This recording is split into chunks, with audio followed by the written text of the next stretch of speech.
इकाई 16 शेखावाटी का किसान आंदोलन। इकाई की रूपरेखा 16.0 उद्देश्य 16.1 प्रस्तावना 16.2 शेखावाटी का इतिहास 16.3 शेखावाटी में जागीरदारी व्यवस्था 16.4 किसानों की कठिनाइयां तथा ठिकानों में उनकी स्थिति 16.5 शेखावाटी के किसानों में असंतोष तथा आंदोलन का सूत्रपात 1922 से 1926 16.6 शेखावाटी में किसान जागृति के विभिन्न प्रयास व किसान पंचायतों का गठन 1926 से 1934 16.7 शेखावाटी में किसान आंदोलन व किसानों की विजय 1934 से 1936 16.8 शेखावाटी में भूमि बंदोबस्त और जयपुर राज्य प्रजामंडल के अधीन किसान आंदोलन 1936 से 1946 16.9 शेखावाटी किसान आंदोलन का उत्तरार्ध तथा जागीरदार प्रथा की समाप्ति 1946 से 1952 16.10 अभ्यासार्थ प्रश्न 16.11 संदर्भ ग्रंथ पृष्ठ 215 16.0 उद्देश्य 1 शेखावाटी के इतिहास से अवगत करवाना 2 शेखावाटी में सामंती प्रथा के अंतर्गत जागीरदारों व किसानों की स्थिति की विश्लेषणात्मक जानकारी देना 3 शेखावाटी के किसानों की जन जागृति व आंदोलन के विभिन्न चरणों का क्रमबद्ध इतिहास प्रस्तुत करना 4 शेखावाटी के किसान आंदोलन की सफलता व जागीरदारी व्यवस्था के उन्मूलन की जानकारी देना। 16.1 प्रस्तावना शेखावाटी क्षेत्र जो कि अब राजस्थान के सीकर व झुंझुनू जिले में है पहले जयपुर राज्य के अंतर्गत था, जिसका क्षेत्रफल 13,784 वर्ग किलोमीटर था। इस क्षेत्र में सीकर, झुंझुनू, खेतड़ी, फतेहपुर, नवलगढ़, उदयपुर, लक्ष्मणगढ़, मंडावा, रामगढ़ आदि मुख्य नगर थे। शेखावाटी का ये इलाका सीकरवाटी, खांडेलावाटी, झुंझुनूवाटी, उदयपुरवाटी, सिंघानावाटी, नरहड़वाटी आदि इलाकों में बटा हुआ था। सिंघाना व उदयपुर के कुछ हिस्सों को छोड़कर बाकी शेखावाटी का सारा इलाका रेतीला था, जिसमें मोठ, बाजरा, ग्वार के सिवाय कोई दूसरी चीज पैदा नहीं होती थी। प्राकृतिक उपज में फोग व खेजड़ा बहुतायत से पाया जाता था। खेती अधिकतर वर्षा पर निर्भर व पुराने तरीकों से ऊंटों द्वारा की जाती थी। इस इलाके में वर्षा कम होने से समय समय पर अकाल की स्थिति बनी रहती थी, जिससे जनता त्रस्त रहती थी। खेती के अलावा शेखावाटी के किसान पशुपालन भी करते थे, जिसमें गाय, भैंस, बकरी, भेड़ व ऊंट मुख्य थे। 16.2 शेखावाटी का इतिहास शेखावाटी का ये नाम अति प्राचीन नहीं है। 15वीं सदी से पहले इस इलाके पर चौहानों की सत्ता थी। 1445 ईस्वी में जहां आमेर राज्य के छुटभइयों में शेखा नामक व्यक्ति ने कुछ इलाके को जीतकर अमरसर नामक राज्य स्थापित किया था, वहीं चौहानों की ही एक नव मुस्लिम कायम खानी शाखा ने 1450 ईस्वी में झुंझुनू को तथा 1451 ईस्वी में फतेहपुर को जीतकर वहां 2 नवाबियां कायम की थीं। ये दोनों नवाब दिल्ली के मुस्लिम शासकों के अधीन शासन करते रहे। वहीं शेखा के वंशज, जो शेखावत कहलाए, भी बाद में मुगलों की अधीनता स्वीकार कर मुगल बादशाहों की सेवा करने लग गए। शेखा के वंशजों में रामसल बड़े योग्य शासक हुए, जो अकबर के दरबार में राजा रायसल दरबारी के नाम से प्रसिद्ध हुए। अकबर ने उनकी सेवाओं से प्रसन्न होकर उन्हें कासली, रेवासा, खंडेला, उदयपुर आदि इलाके जागीर में दिए, जिससे उनका राज्य काफी विस्तृत हो गया। मरने से पूर्व उन्होंने अपना राज्य अपने पुत्रों में बराबर बांट दिया, जिसमें प्रथम पुत्र गिरधर के वंशज खंडेला के दोनों राजा, तृतीय पुत्र भोजराज के वंशज उदयपुर वाटी के शासक तथा चतुर्थ पुत्र तिरमल के वंशज सीकर के रावराज हुए। उदयपुर के शासक भोजराज के बाद टोडरमल की मृत्यु के पश्चात उदयपुर राज्य को 5 पुत्रों ने भी बराबर भागों में बांट लिया। इस प्रकार शेखावतों में राज्य के समान बंटवारे की प्रथा की शुरुआत हुई। पृष्ठ 216 टोडरमल के पुत्र जुझार सिंह के वंशजों में शार्दुल सिंह बड़े योग्य व्यक्ति हुए। उन्होंने 1730 ईस्वी में झुंझुनू के नवाब रूहे लाखा की मृत्यु के बाद झुंझुनू पर अधिकार कर लिया। नरहड़, केड़, बड़वासी आदि छोटी नवाबियों का भी उसके साथ ही पतन हो गया। शार्दुल सिंह की मदद से अगले वर्ष 1731 ईस्वी में सीकर के रावराजा शिव सिंह ने फतेहपुर को जीतकर वहां की कायम खानी नवाबी को समाप्त कर दिया। इस प्रकार झुंझुनू व फतेहपुर इलाकों पर शेखावतों का अधिकार स्थापित हो गया। अब ये संपूर्ण क्षेत्र शेखावाटी के नाम से प्रसिद्ध हुआ। पहले ये इलाका मुगलों के आगरा सूबे के अंतर्गत था। 1722 से 1737 ईस्वी तक जयपुर के शासक सवाई जय सिंह मुगलों की ओर से आगरा सूबे के गवर्नर थे। इस समय उन्होंने मुगलों की पतनोन्मुख स्थिति को देखकर शेखावाटी के इस सारे इलाके को मुगलों से इजारे पर लेकर इस पर अपना सीधा अधिकार स्थापित कर लिया। अब शेखावाटी के विभिन्न शेखावत शासक मुगलों के स्थान पर जयपुर को ट्रिब्यूट देने लगे और अगले 200 वर्षों तक जयपुर के अधीन इस प्रदेश पर शासन करते रहे। 16.3 शेखावाटी में जागीरदारी व्यवस्था। शार्दुल सिंह की मृत्यु के बाद उसका राज्य भी उसके 5 पुत्रों में बंट गया, जो पंचपाना के नाम से प्रसिद्ध हुआ। उसके बाद उनके वंशज भी अपने जागीरों को अपने पुत्रों में बराबर बांटते रहे। इससे शेखावाटी में एक ऐसी जागीरदारी व्यवस्था स्थापित हुई जैसी राजस्थान में कहीं पर भी नहीं थी। बाकी जगह जागीरदार का बड़ा पुत्र ही जागीर का मालिक बनता था, बाकी पुत्रों को गुजारे लायक भूमि दे दी जाती थी। जबकि शेखावाटी में जागीरें बराबर बंटते रहने से कुछ जागीरें तो इतनी छोटी हो गईं कि कुछ एकड़ भूमि ही जागीर में आई, जबकि कुछ जागीरें जिनकी कम संतानें थीं बड़ी बनी रहीं। केवल सीकर व खेतड़ी के ही बड़े ठिकाने थे। स्थिति यहाँ तक पहुंच गई कि एक एक गांव भी 2-3 भागों में बंट गया था। अब इन ठिकानों के पास इतनी आमदनी नहीं रह गई थी कि वे शासन तंत्र के संचालन एवं चोर डाकुओं से प्रजा की रक्षा तथा शांति व व्यवस्था बनाए रखने हेतु उपयुक्त व्यवस्था कर सकें। ऐसी स्थिति में सीकर व खेतड़ी को छोड़कर पंचपाना ठिकानों के फौजदारी, दीवानी, पुलिस आदि अधिकार जयपुर महाराजा द्वारा ले लिए गए तथा इनकी व्यवस्था हेतु 1868 ईस्वी में झुंझुनू में निजामत कायम कर वहां नाजिम की नियुक्ति कर दी गई तथा शेखावाटी के इन ठिकानों में जगह जगह पुलिस थाने कायम कर दिए गए। इन ठिकानों में प्रशासन की दृष्टि से कोई कानून कायदे नहीं थे, ठाकुर के हुक्म ही कानून थे। ठिकाने का सारा काम कामदार नामक एक अधिकारी देखता था, जो चौधरियों की सहायता से किसानों से लगान वसूल करता था। लगान की वसूली की व्यवस्था भी भिन्न भिन्न थी।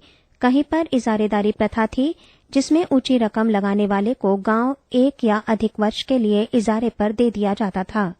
कहीं खड़ी फसल की मनमाने ढंग से कूद करके उसका प्रायः आधा भाग गढ़ में पहुंचाने का आदेश दिया जाता था, तो कहीं वास्तविक अनाज का आधा हिस्सा लगान में वसूल किया जाता था, तो कहीं प्रति बीघा लगान नगद में वसूल होता था।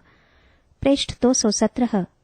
16.4 किसानों की कठिनाइयां तथा ठिकानों में उनकी स्थिति। शेखावाटी में जागीरें बंटती रहने से बहुतों के पास थोड़ी थोड़ी जमीनें रह गई थीं। फिर भी वे अपने को किसी बड़े जागीरदार से कम नहीं मानते थे और राजा महाराजाओं जैसे नखरे करते थे। रहने के लिए गढ़, दास-दासियां, नौकर चाकर, घोड़े इत्यादि उनकी आवश्यकताओं के अंग थे। इस पर जागीरदारों के खर्चे आधुनिक शान शौकत की वजह से और भी अधिक बढ़ गए थे, जबकि आय का एकमात्र स्रोत किसान था, जिससे प्राप्त होने वाली आय से पर्दे में रहने वाले अपने पूरे परिवार का पालन पोषण करते थे। इसलिए वहां का जागीरदार किसान से प्राप्त भूमि कर को 2 गुना, 4 गुना और जितना वो जोर जबरदस्ती से वसूल कर सकता था करने का प्रयत्न करता था। लगान के अलावा ठिकानेदार अपने किसानों से अनेक प्रकार की लागें या अन्य कर भी लेता था। ये लागें भी वैसी ही निर्दयता और पाबंदी के साथ वसूल की जाती थीं। लागों की संख्या बढ़ते बढ़ते 37 तक पहुंच गई थी, जिसमें मलबा, खूंटाबंदी, पान चराई, न्योता, बाईजी का हाथ, कुंवरजी का कलेवा, जाजम, हाल बेठिया, धुआं लाग, ढोल लाग, नाता लाग, हरी लाग व हरी का ब्याज लाग, कड़वी का लादा आदि लागें प्रमुख थीं। दिन प्रतिदिन नई लागें भी लगा दी जाती थीं। लागों के अलावा भेंट और थीं, जो दशहरे, होली आदि त्योहारों पर लोगों से वसूल की जाती थीं। जब भी किसान कभी ठाकुर के पास जाता था या ठाकुर किसी गांव में जाता तो किसानों को उसे भेंट देनी पड़ती थी। ठिकानेदार जब जोतने के लिए जमीन देते तो किसान से नजराना और लेते थे। किसान को ठिकानेदार के जन्म से मृत्यु तक के प्रत्येक कृत्य पर टैक्स देना पड़ता था और अपने यहाँ के प्रत्येक शुभ अवसर पर ठिकानेदार को भेंट देनी होती थी। इन लाग बागों भेंट नजराना आदि के अलावा किसानों को ठिकाने की बेगार करनी पड़ती थी। ठिकाने का प्रत्येक कार्य बेगार में होता था और इसमें सबसे ज्यादा बेगार किसानों को करनी पड़ती थी, जिसका कोई मूल्य नहीं दिया जाता था। ठिकाने में किसानों से सारी वसूलियां जूते के जोर से होती थीं। इसके लिए किसानों को खूब कष्ट दिया जाता था। जुर्माना करना, कोठड़ी में बंद कर शारीरिक यातनाएं देना, भूखे प्यासे रखना, मारपीट करना जैसे दंड बहुत सामान्य थे। ठिकानों में शारीरिक दंड देने के लिए काठ का प्रयोग किया जाता था। ये एक प्रकार का लकड़ी का तख्ता होता था जिसमें निश्चित नाप पर छेद होते थे। उनमें व्यक्ति के दोनों पैर 2 छेदों में डाल दिए जाते थे, जिससे व्यक्ति को बहुत पीड़ा होती थी। इसके अतिरिक्त कोड़े लगवाना, पेड़ पर रस्से से लटकाना, फसल कुड़क करना, पशु नीलाम कर देना, घर का सामान लूट लेना, भूमि से बेदखल कर देना, चोरियां करवा देना आदि तरीके भी सामान्य रूप से ठिकानों में प्रचलित थे। शेखावाटी का किसान चुपचाप इन अत्याचारों को सहन करता था। उसकी हालत ये थी कि वो मोटे कपड़े की धोती बांधता था और बाकी शरीर या तो नंगा रहता था या फटे पुराने कमीज को पहनकर काम चलाता था। कई बार किसान को ठिकानेदारों की लंबी चौड़ी मांगों को पूरा करने के लिए साहूकारों से कर्ज तथा कभी-कभी अपनी लड़कियों तक को बेचना पड़ता था। अधिकतर किसानों के पास निवास के लिए 1 या 2 कच्ची छप्परदार खुड़ियां एवं झुंपे होते थे और इसी से वो अपना काम चलाता था। पृष्ठ 218। शेखावाटी के किसान के लिए नीचे धरती और ऊपर आसमान के सिवाय राजा, माई बाप, भगवान, अन्नदाता आदि सब कुछ ठिकानेदार ही थे। कुल मिलाकर शेखावाटी के किसान की स्थिति बड़ी दयनीय और अर्धदास की सी थी। मोटा अनाज खाकर और मोटा कपड़ा पहनकर वो अपने दिन काटता था। शेखावाटी के इन गरीब किसानों की रगों में भी खून दौड़ा जब जागीरदारों के अत्याचार, लगान, लागबाग तथा बेगार चरम सीमा तक पहुंच गए और असहनीय हो गए। 16.5 शेखावाटी के किसानों में असंतोष तथा आंदोलन का सूत्रपात 1922 से 1926। 1920 ईस्वी में देश के राजनीतिक वातावरण में गांधी जी के असहयोग आंदोलन से काफी चेतना थी। इससे पूर्व प्रथम विश्व युद्ध में शेखावाटी इलाके से बड़ी संख्या में किसानों के लड़के फौज में भर्ती होकर विदेशों में लड़ने गए थे और एक नई रोशनी लेकर पेंशन पर लौटे थे। इस समय मेवाड़ बसिरोही में बिचौलिया, बेगू व भीलों के किसान आंदोलन चल रहे थे, जिसका नेतृत्व राजस्थान सेवा संघ के अधीन विजय सिंह पथिक व राम नारायण चौधरी कर रहे थे। इन सब का असर शेखावाटी के किसानों पर हो रहा था और उनमें कुछ कुछ जीवट पैदा हो रहा था। ऐसे समय में शेखावाटी में सीकर ठिकाने में किसानों का असंतोष 1922 ईस्वी में शुरू हुआ, जबकि राव राजा कल्याण सिंह ने गद्दी नसीन होते ही नए खर्चों के बहाने 25 से 50% तक अधिक भू राजस्व किसानों से वसूल किया तथा अगले वर्ष रियायत देने का वायदा किया। अगले वर्ष 1923 ईस्वी में फसल के खराब होते हुए भी बढ़ा हुआ कर वसूल करना चाहा। किसानों ने इसे अपने साथ विश्वासघात समझकर बढ़ा हुआ कर देने से मना कर दिया। इस पर बड़ी संख्या में किसान गिरफ्तार कर लिए गए और काठ में दे दिए गए। कई गांवों में काफी दमन हुआ, अतः किसानों को बाध्य होकर जयपुर जाकर सीकर ठिकाने के अत्याचारों के खिलाफ फरियाद करनी पड़ी। जयपुर सरकार ने सीकर ठिकाने को किसानों के साथ मालगुजारी निश्चित करने व ज्यादा लगान न लेने का निर्देश दिया, परंतु समस्या का समाधान नहीं हुआ। अगले वर्ष ठिकाने द्वारा किसानों के साथ शक्ति करने पर किसान पुनः जयपुर गए और स्टेट काउंसिल के सभापति के सामने भूमि की किस्म व जलवायु के अनुसार भू राजस्व निश्चित करने, लाग-बाग गैर कानूनी घोषित करने, बेगार पूर्णतया समाप्त करने तथा काट की सजा हटा देने पर जोर दिया। किसानों की उचित मांगों पर कोई ध्यान नहीं दिया गया। तब किसानों ने राजस्थान सेवा संघ, अजमेर के मंत्री राम नारायण चौधरी को मार्गदर्शन के लिए आमंत्रित किया। चौधरी ने जयपुर व सीकर के अधिकारियों से किसानों की तकलीफें दूर करने हेतु काफी प्रयास किया, परंतु कोई नतीजा नहीं निकला। तब उन्होंने व हरिजी ब्रह्मचारी ने सीकर ठिकाने के अनेक गांवों का दौरा कर किसानों को संगठित करने का प्रयास किया। सीकर ठिकाने के निवेदन पर कि ये दोनों किसानों को भड़का रहे हैं, जयपुर सरकार ने राम नारायण चौधरी को जयपुर राज्य से निर्वासित कर दिया और हरिजी ब्रह्मचारी को तत्काल सीकर इलाके से चले जाने और भविष्य में सीकर इलाके में प्रवेश न करने को कहा गया। रामनारायण चौधरी द्वारा संपादित अखबार तरुण राजस्थान, जिसमें किसानों की तकलीफों की खबरें छपती थीं, के भी सीकर इलाके सहित जयपुर राज्य में आने पर प्रतिबंध लगा दिया। उधर सीकर ठिकाने ने एक कमीशन नियुक्त किया, जिसने किसानों से लिखवा लिया कि वे पुराने हिसाब से लगान देते रहेंगे। किसानों ने कोई दूसरा रास्ता नजर न आता देखकर इस समय शांत रहना ही उचित समझा। पृष्ठ 219। सीकर के किसानों से प्रभावित होकर पंचपाना शेखावाटी के किसान भी जयपुर गए और वहां नवलगढ़, मंडावा, बिसाऊ, मलसीसर व निराधनों के ठाकुरों के अत्याचार व ऊंचा लगान लगाने की शिकायतें की, परंतु कोई राहत नहीं मिली। ठिकानों के अत्याचारों से किसान संगठित होने लगे। इसी समय अक्टूबर 1925 ईस्वी में पुष्कर में अखिल भारतीय जाट महासभा का वार्षिक जलसा भरतपुर के जाट महाराजा के सभापतित्व में संपन्न हुआ, जिसमें शेखावाटी से बड़ी संख्या में जाट किसान सम्मिलित हुए। इस जलसे से वे नई प्रेरणा लेकर वापस आए और उन्होंने 5 नवंबर 1925 ईस्वी को बगड़ में जाट सभा कायम की। रामसिंह कंवरपुरा, भूदाराम सांगासी, रतन सिंह पिलानी ने शेखावाटी का दौरा कर किसानों को संगठित करने का प्रयास किया, परंतु उन्हें नाजिम एवं पुलिस अधीक्षक शेखावाटी द्वारा दबा दिया गया। साथ ही उन्होंने किसानों की तकलीफों की रिपोर्ट भी जयपुर सरकार को भेजी, जिसमें लगान लगातार बढ़ाने, लागबाग व बेगार लेने, भूमि से किसानों को बेदखल करने आदि की शिकायतें थीं। जयपुर सरकार ने शेखावाटी के ठाकुरों को सलाह दी कि वे किसानों के साथ सहानुभूति का व्यवहार करें, उनकी हर शिकायत को दूर करें और उनके साथ आपसी समझौते कर लें। अतः ठिकानों द्वारा उपज का आधा भाग देने की विज्ञप्तियां जारी कर किसानों से कहा गया कि वे इसे स्वीकार करें, अन्यथा जमीनें न जीतें। अतः किसानों के लिए शांत होने के अलावा कोई चारा नहीं था।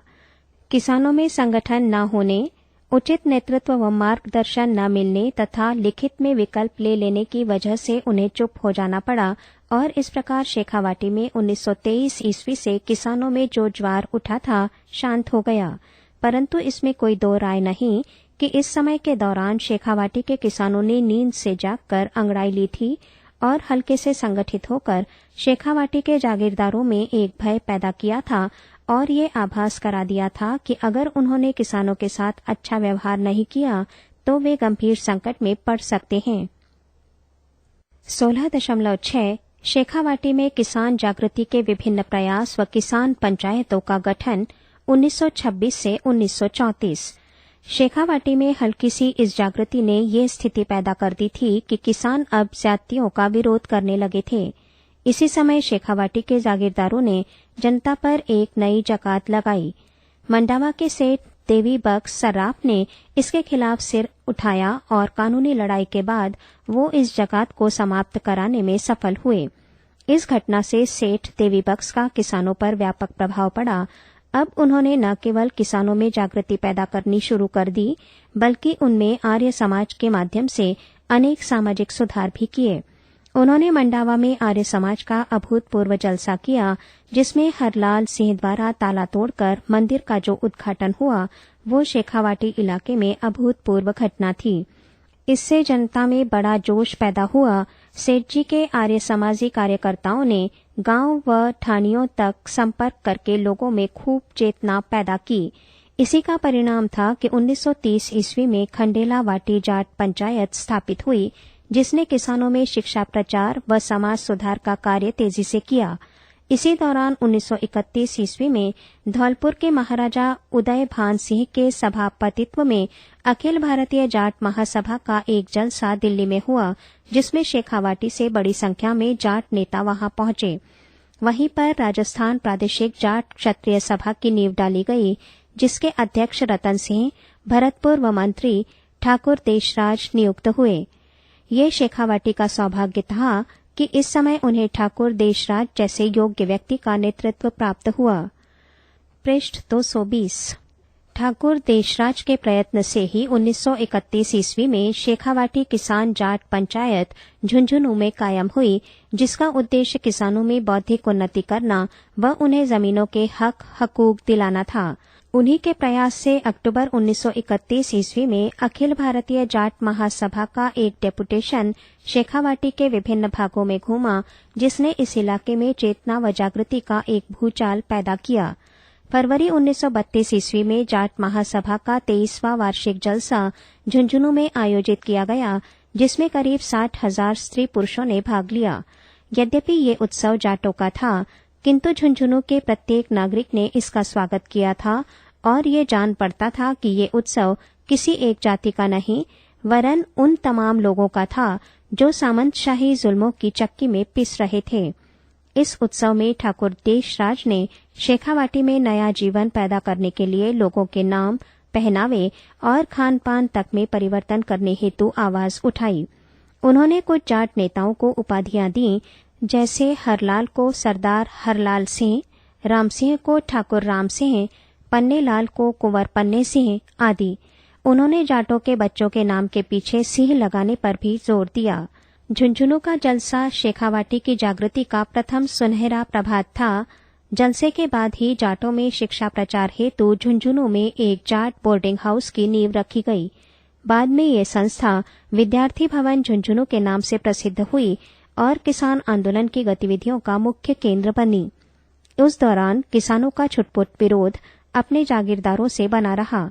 तभी सीकर में जाट प्रजापति महायज्ञ करने का विचार किया गया, किंतु उससे पहले 1933 ईस्वी में एक जलसा खंडेलावाटी के गढ़वाला की ठाणी में चौधरी लादूराम रानीगंज के सभापतित्व में हो चुका था, जिससे खंडेलावाटी में काफी जागृति आई थी। इसी समय पिलानी में भी चौधरी सर छोटूराम की अध्यक्षता में अखिल भारतीय जाट विद्यार्थी परिषद का अधिवेशन आयोजित किया गया था, जिससे शेखावाटी के जाट विद्यार्थियों में भी एक नई प्रेरणा व स्फूर्ति पैदा हुई थी। यज्ञ के लिए घी व पैसा इकट्ठा करने के लिए कई डेपुटेशन बनाए गए। उपदेशकों ने यज्ञ के लिए खूब प्रचार किया। ठाकुर देशराज, जो कि इसके रचयिता थे, एक सप्ताह पहले ही आ गए थे। सर छोटूराम चौधरी यज्ञ को सफल बनाने के लिए 2 दफा सीकर पधारे। शेखावाटी के गांवों ने दिल खोलकर इस यज्ञ के लिए घी व पैसा दिया। बसंत में 20 जनवरी 1934 ईस्वी को ये यज्ञ प्रारंभ हुआ और अगले 10 दिनों तक चला। इसमें करीब 1 लाख स्त्री पुरुषों ने भाग लिया। 20वीं सदी में जाटों का ये सर्वोपरि यज्ञ था। इस यज्ञ ने शेखावाटी के जाटों के पुराने समस्त हीन संस्कारों को समाप्त कर उन्हें एक वीर सैनिक के रूप में प्रकट किया, जिन्हें बाद में सीकर ही क्या सारे जयपुर की सम्मिलित शक्ति भी नहीं दबा सकी। यज्ञ के दौरान ही सीकरवाटी किसान जाट पंचायत की स्थापना कर दी गई। सीकर ठिकाने के किसान आंदोलन के इतिहास में ये एक महत्वपूर्ण घटना थी।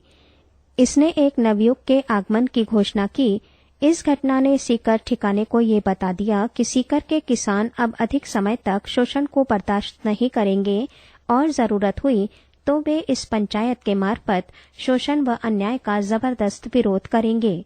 ये सीकर के किसानों का पहला संगठन था, जिसके झंडे के नीचे वे संगठित रूप से एक हुए थे, जो अभी तक बिखरे हुए थे। पृष्ठ 221।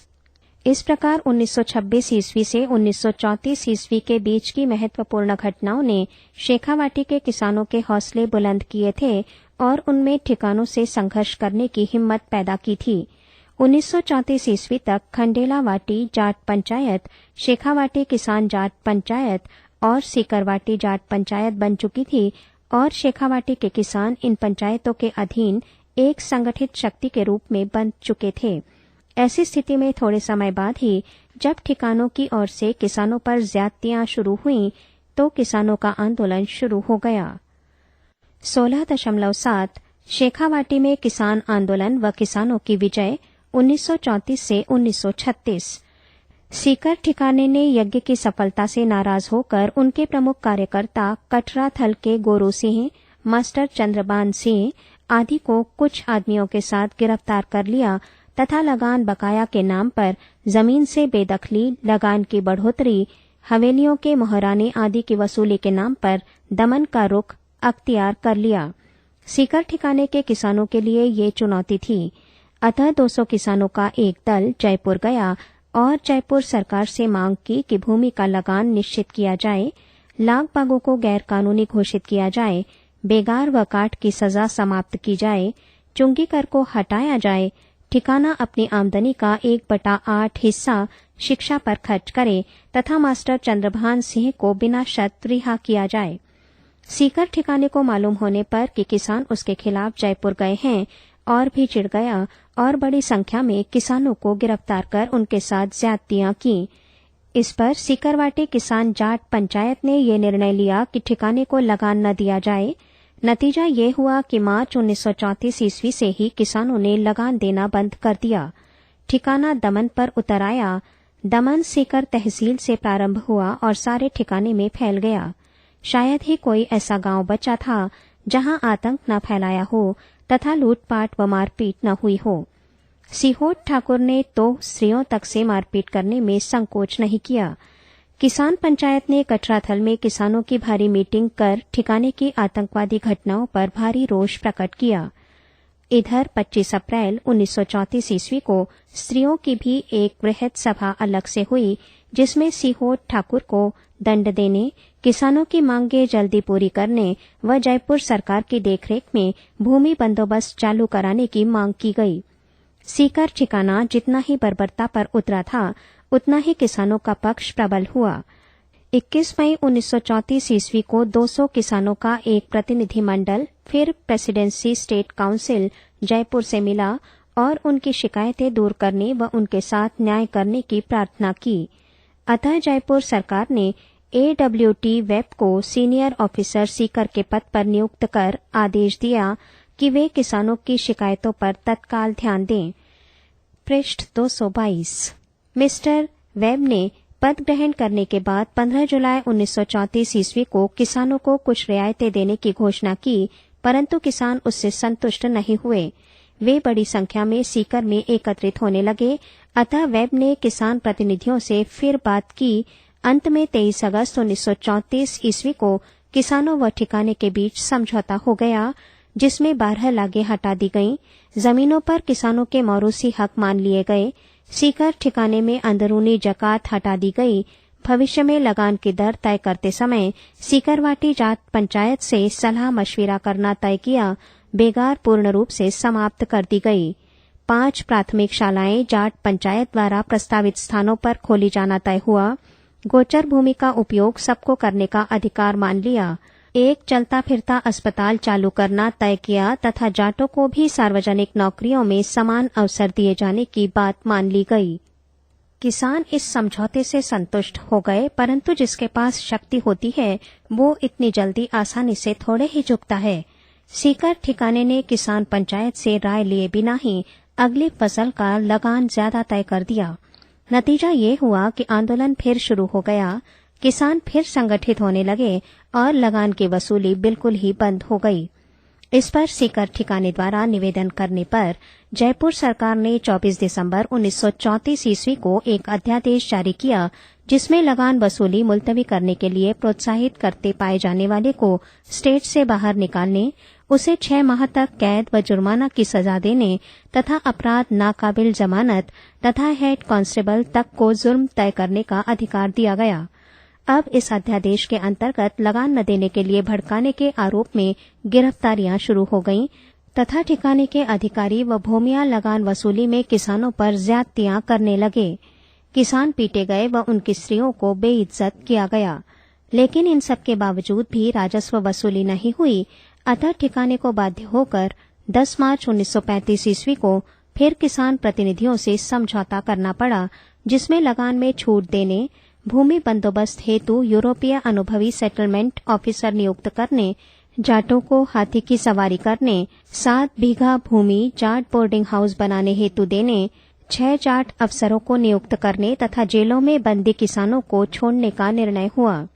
ये समझौता लागू होता इससे पहले ही खूड़ी गांव में जाट लड़की के विवाह पर वर द्वारा घोड़ी पर बैठकर तोरण मारने के मामले को लेकर जाट व राजपूतों में विवाद छिड़ गया। जाट व राजपूत बड़ी संख्या में एकत्रित हो गए और स्थिति गंभीर हो गई। अतः सीनियर ऑफिसर वेब को जाकर उन्हें बिखर जाने का आदेश देना पड़ा। राजपूत तो बिखर गए, परंतु जाटों द्वारा ऐसा न करने पर लाठीचार्ज हुआ, जिसमें 2 आदमी मारे गए व 100 के लगभग घायल हुए। इसके बाद सीकर के अधिकारियों ने जाटों पर होने वाले अन्याय की ओर से बिल्कुल ही आंखें मूंद ली। सीकर में जो भी जाट आया, पुलिस वालों ने उसे पकड़ा व पीटा। कई स्थानों पर जाटों को गांवों में भी पीटा गया। जयपुर सरकार ने भी 10 अप्रैल 1935 ईस्वी को 2 आदेश जारी किए, जिसमें जाटों के 8 बाहरी नेताओं को जयपुर राज्य से निर्वासित करने तथा सीकरवाटी जाट पंचायत और जाट किसान सभा को अवैधानिक संस्था घोषित कर इसमें भाग लेने पर प्रतिबंध लगा दिया। पृष्ठ 223। अब किसानों से जबरदस्ती लगान वसूल करने का अभियान शुरू किया। उधर जाट भी संगठित होकर गांवों में सामूहिक विरोध करने लगे। कूदन गांव में जब जाटों ने विरोध किया तो पुलिस ने गोलियां चलाईं, जिसमें 4 जाट मारे गए, 3 गंभीर व 11 साधारण घायल हुए।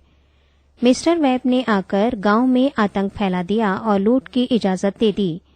कूदन, कोठड़ा, पलथाना, भैरोपुरा, कनलऊ, जेठवा, नाऊ, राजा, स्कोरू, कचराथल आदि गांवों में लगान वसूली के नाम से भारी तबाही मचाई। अनेक घरों को लूटा गया तथा बहुत सी वस्तुएं नष्ट कर दी गईं। स्त्रियों तक को बेइज्जत किया गया और जबरदस्ती उनके गहने उतार लिए गए। कुछ गांवों में तो रुपए और गहने प्राप्त करने हेतु मकानों के फर्श तक खोद डाले। किसानों द्वारा चलाई जाने वाली स्कूलों को बंद करवा दिया। जो किसान डर के मारे घरों से भाग गए थे, उनकी संपत्ति और ऊँटों को सस्ते दामों में नीलाम कर दिया। सीकर ठिकाने में एक तरह से आतंक का राज कायम कर मार्शल लॉ की सी स्थिति पैदा कर दी। इन अत्याचारों की चर्चा समाचार पत्रों के माध्यम से सारे भारत में फैल गई। जगह जगह सभाएं आयोजित कर किसानों पर की गई अमानुषिक और बर्बरतापूर्ण ज्यादतियों की निंदा की गई। अखिल भारतीय जाट महासभा का एक डेपुटेशन भी जयपुर सरकार से मिला, परंतु कोई नतीजा नहीं निकला। तब ये तय किया गया कि सीकर के गांवों में दमन की चक्की में पीसकर मरने से तो अच्छा ही है कि जयपुर में किसान सत्याग्रह करें। ये समाचार सुनकर जयपुर सरकार की हवा काफूर हो गई। उसने सीकर के मामले में फिर हस्तक्षेप किया, जिसके अनुसार तमाम गिरफ्तार हुए किसानों को रिहा करने, 1932 ईस्वी तक बकाया लगान माफ करने, भूमि बंदोबस्त शुरू करने, गांवों में पटवारी और अनुभवी तहसीलदार नियुक्त करने, सीकर प्रशासन का पुनर्गठन करने, जाटों पर ज्यादतियां करने वाले मलिक मोहम्मद हुसैन को सुप्रिंटेंडेंट ऑफ पुलिस सीकर के पद से हटाने तथा भूमि बंदोबस्त न होने तक भू राजस्व 1/2 के स्थान पर 2/5 भाग लेना तय किया गया। इस प्रकार सीकर के किसान आंदोलन का पहला अध्याय भारी सफलता के साथ समाप्त हुआ। सीकर के साथ ही पंचपाना शेखावाटी में भी किसान आंदोलन शुरू हो गया था। वहां भी जागीरदारों की ओर से किसानों पर ज्यादतियां शुरू हो गई थीं। 16 मई 1934 ईस्वी को बलरिया हीरवा के ठाकुर कल्याण सिंह ने हनुमानपुरा को जला दिया था, जिसमें 23 घर जलकर राख हो गए और हजारों रुपयों का नुकसान हुआ तथा 2 गायें, कई भेड़ें व बकरियां भी जल गईं। इसी के कुछ समय बाद 21 जून 1934 ईस्वी को ढूढलोद ठाकुर के भाई ईश्वरी सिंह ने जयसिंहपुरा के निहत्ते खेतों में काम करते हुए किसानों पर गोलियां चलवा दी, जिसमें टीकूराम मारा गया तथा मुन्ना, दूल्हा, किसना बुरी तरह घायल हुए। 8-9 स्त्रियों और लड़कियों के भी छर्रों व भालों से चोटें आईं। इस हत्याकांड की सब जगह घोर निंदा हुई। राजस्थान के विभिन्न स्थानों पर 21 जुलाई को जयसिंहपुरा गोलीकांड दिवस मनाया गया, जिसमें जयपुर नरेश से हत्यारों को गिरफ्तार करके उचित दंड देने की प्रार्थना की गई। शेखावाटी के जाट नेताओं ने इस हत्याकांड के खिलाफ मुकदमा लड़कर जागीरदार व उनके आदमियों को 1-1.5 वर्ष से लेकर 20 वर्ष तक सजा दिलाने में सफलता प्राप्त की। अब शेखावाटी किसान पंचायत ने यह तय किया कि लगान में कमी न करने पर ठिकानेदारों को लगान न दिया जाए तथा जो किसान जाट लगान दें उसे जातिच्युत कर दिया जाए। इस पर किसानों ने लगान देना बंद कर दिया और एक तरह से शेखावाटी में लगानबंदी आंदोलन शुरू हो गया। नतीजा ये हुआ कि किसानों व ठाकुरों के बीच संघर्ष प्रतिदिन की घटनाएं हो गईं। पृष्ठ 224। ऐसी स्थिति में पंचपाना सरदारों का एक प्रतिनिधिमंडल 1 अक्टूबर 1934 ईस्वी को जयपुर सरकार से मिला और जाट आंदोलन को रोकने हेतु कानून बनाने की मांग की। तब 125 जाट किसानों का भी एक प्रतिनिधिमंडल जयपुर गया और सरकार को अपनी शिकायतों का प्रतिवेदन पेश किया। नतीजा कुछ भी नहीं निकला। उल्टे जयपुर जाकर शिकायतें पेश करने तथा लगान रोक देने से शेखावाटी के ठाकुरों का दृष्टिकोण किसानों के प्रति हिंसात्मक हो गया। किसानों पर हमले करना, लूटमार करना, धमकियां देना, झूठे मुकदमे बनाना जैसी बातें शेखावाटी में आम हो गईं। जयपुर सरकार ने स्थिति की गंभीरता को देखकर किसानों व ठाकुरों के प्रतिनिधियों को जयपुर बुलाया और विचार विमर्श के बाद एक समझौता करा दिया, जिसमें पिछले साल के राजस्व में 4 आना प्रति रुपया की छूट देने पर लगान अदा करने तथा बाकी शिकायतों की जांच हेतु एक कमीशन नियुक्त करना तय हुआ। इसके साथ ही 24 दिसंबर 1934 ईस्वी को जयपुर सरकार ने लगान की अदायगी न करने के लिए प्रोत्साहन देने के खिलाफ एक अध्यादेश जारी किया, जिसमें प्रोत्साहन देने वाले व्यक्ति को गिरफ्तार कर उसे 6 माह की सजा व जुर्माना देने का प्रावधान किया गया। चूंकि ठिकानेदार लगान प्राप्ति की रसीदें नहीं देते थे, अतः उन्होंने पिछले साल से लगान ज्यादा बढ़ाकर उस पर 4 आना छूट देकर लगान वसूल करना शुरू किया। इसके साथ ही किसान नेताओं पर लगान न देने या भड़काने का आरोप लगाकर गिरफ्तारियां करवाने लगे। बड़ी संख्या में गिरफ्तारियां हुईं। इस पर 27 फरवरी 1935 ईस्वी को किसानों का एक प्रतिनिधि मंडल जयपुर सरकार से मिला और किसानों पर होने वाली ज्यादतियों की जांच की मांग की तथा अपनी मांगों का दोबारा स्मरण पत्र पेश किया। जयपुर सरकार ने अब ठिकानेदारों को स्पष्ट रूप से बता दिया कि अगर जल्दी ही उन्होंने अपनी रियाया से समझौता नहीं किया तो उन्हें उनके अधिकारों से वंचित किया जा सकता है। अतः सारी परिस्थितियों को देखते हुए ठिकानेदार इस बात पर राजी हो गए कि समस्या के स्थायी समाधान हेतु भूमि का बंदोबस्त करा दिया जाए। जब तक भूमि बंदोबस्त न हो तब तक के लिए लगान वसूली की अंतरिम व्यवस्था कर दी, जिसके अंतर्गत ठिकानेदार किसानों के साथ आपसी समझौता द्वारा लगान तय कर लें। समझौता न होने की स्थिति में दोनों पार्टियां नाजिम, दीवान और अंत में रेवेन्यू मिनिस्टर के यहां अपील कर सकती हैं। जयपुर सरकार ने शेखावाटी में भूमि बंदोबस्त शुरू करने का आदेश दे दिया। इस प्रकार शेखावाटी में भूमि बंदोबस्त शुरू करवाने के साथ ही शेखावाटी के किसान आंदोलन का एक अध्याय पूरी सफलता के साथ समाप्त हुआ। यद्यपि 1934 ईस्वी से 1936 ईस्वी तक के इन 3 वर्षों के लंबे संघर्ष में किसानों को घोर संकट के दिन देखने पड़े, किंतु इस संघर्ष में उनका ओज निखरा और तपस्या पूर्णता के निकट तक पहुंची। इस आंदोलन का नतीजा ये निकला कि शेखावाटी में भूमि बंदोबस्त शुरू होने के साथ किसानों पर वाजिब लगान लगने लगा और ठिकानेदारों द्वारा जो मनमाना भूमि कर तथा लागबागी वसूल होती थी, उससे किसानों को मुक्ति मिली। पृष्ठ 225। 16.8 शेखावाटी में भूमि बंदोबस्त और जयपुर राज्य प्रजामंडल के अधीन किसान आंदोलन 1936 से 1946। शेखावाटी में भूमि बंदोबस्त शुरू होने के साथ ही ठिकानेदार बंदोबस्त के कागजों में अपने अनुकूल प्रविष्टियां कराने लगे, जिससे जमीन पर किसान के अधिकार नहीं के बराबर ही रहे। किसान प्रतिनिधियों ने जयपुर सरकार से शिकायत की कि सेटलमेंट के कागजों में इंद्रराज सिर्फ ठिकाना आदमियों के निर्देशों के अनुसार ही किया जा रहा है, जिससे जोहर पड़त भूमि, पेड़ आदि पर ठिकानों का अधिकार माना जा रहा है। अतः इन बातों पर ध्यान देकर किसानों के हित सुरक्षित रखे जाएं। इसी बीच 1938 ईस्वी में सीकर राव राजा व जयपुर सरकार के बीच विवाद छिड़ गया, जिसमें जाट नेताओं ने सीकर राव राजा का साथ न देकर जयपुर सरकार का साथ दिया और जयपुर फौज के लिए खाद्य सामग्री की व्यवस्था की। इससे किसानों के प्रति जयपुर सरकार का दृष्टिकोण उदार बना। उसने सीकर ठिकाने के खालसा गांवों में 1941 ईस्वी में खतौनी पर्चे बंटवा दिए, जिसमें लगान की पुरानी बकाया सब माफ कर दी गई और भूमि पर किसानों के हक मानते हुए भूमि की किस्म के अनुसार वाजिब लगान तय कर दिया गया।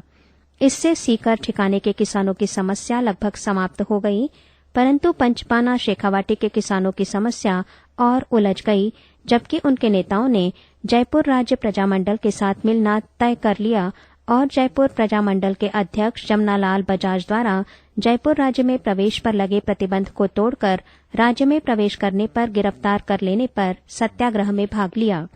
झुंझुनू सत्याग्रह का प्रमुख केंद्र बना, जहां सत्याग्रह में भाग लेने वाले किसान स्त्री पुरुषों पर खूब अत्याचार हुए। इसके विरोध में 1 मार्च 1939 ईस्वी को किसान दिवस मनाया गया। अब जयपुर सरकार ने डिफेंस ऑफ इंडिया एक्ट के अंतर्गत शेखावाटी जाट पंचायत के नेताओं को गिरफ्तार करना शुरू कर दिया। 1938-39 ईस्वी में शेखावाटी में भीषण अकाल की स्थिति रही, जिससे किसान बिल्कुल तबाह हो गए। जयपुर प्रजामंडल ने किसानों की समस्या हेतु सरदार हरलाल सिंह के संयोजकत्व में किसान उपसमिति का गठन किया, जिसने शेखावाटी में धीमी गति से चल रहे भूमि बंदोबस्त पर असंतोष जाहिर किया। इस पर सरकार ने 1942 ईस्वी में बंदोबस्त की खतौनियां किसानों में वितरित करवाईं। खतौनियों को देखते ही किसानों का संशय कि बंदोबस्त ठिकानों के पक्ष में हुआ है सही साबित हुआ और उन्होंने खतौनियां नहीं लेने का निर्णय लिया। अतः खतौनियां जयपुर सरकार को वापस लौटाई जाने लगीं। इस पर सरकार ने ऊंची लगान व लागबागों के बारे में किसानों के असंतोष के औचित्य को मानते हुए 11 दिसंबर 1942 ईस्वी को किसानों को निम्न रियायतें दी। 1. जमीन के लगान में 6.1/4% यानी 1 आना प्रति रुपया की कमी की। 2. खूटाबंदी और पान चराई की लागें हटा दी गईं। 3. मलबा लाग गांवाई खर्च हेतु